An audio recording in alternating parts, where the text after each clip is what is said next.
Hi friends, எல்லாருக்கும் வணக்கம். இந்த வீடியோவில் இங்கிலீஷ் ஷார்ட் அண்ட் சாப்டர் 1 பார்ப்போம். Consonants unit. ஸோ இது வந்து எல்லா ஸ்ட்ரோக்ஸ்க்கான சிம்பாலிக் ரெப்ரசன்டேஷன்ஸ். ஃபஸ்ட் நம்ம இதை பார்ப்போம். ஸோ ஃபஸ்ட்டு வந்து பீலேருந்து ஸ்டார்ட் ஆகும். ஸோ இது மாதிரி லைட்டாக இந்த மாதிரி போடும்போது அது பி ஸ்ட்ரோக்கு. ஸோ டார்க்காக போட்டால் பி ஸ்ட்ரோக்கு, லைட்டாக போட்டால் டி ஸ்ட்ரோக், டார்க்காக இப்படி ஒரு கோடு போட்டால் அது டி ஸ்ட்ரோக்கு. ஸோ இந்த மாதிரி போடும்போது அது சே லைட்டாக போடணும், டார்க்காக போட்டால் ஜே.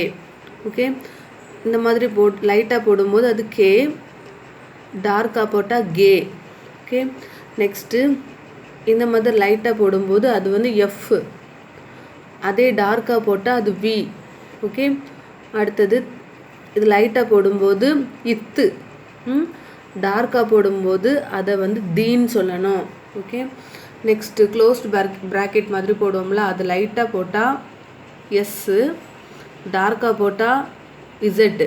ஓகே, அடுத்தது இந்த மாதிரி போடும்போது அது இஷ்ஷு, டார்க்காக போட்டால் ஜி. ஓகே, நெக்ஸ்ட்டு இது வந்து எம், இது வந்து என். நெக்ஸ்ட்டு என்ஜினா வந்து இங்கு. ஸோ இது வந்து டார்க்காக போடணும். அடுத்த இது வந்து L, L stroke. Next so இது வந்து ரே ஸ்ட்ரோக்கு. அப்வேர்டு மோஷன்னா இந்த மாதிரி போடணும், டவுன்வேர்டு மோஷன்னா இந்த மாதிரி போடணும். ஸோ இது அப்வேர்ட் ரே, இது டவுன்வேர்ட் ரே. ஓகே, ஸோ இந்த மாதிரி போடும்போது அது வேன்னு நம்ம சொல்லுவோம் ஸ்ட்ரோக்ஸ். அடுத்தது இப்படி மாற்றி போட்டால் அது வந்து ஏ ஸ்ட்ரோக்கு. அடுத்தது இப்படி போடும்போது அது ஹே ஸ்ட்ரோக்கு.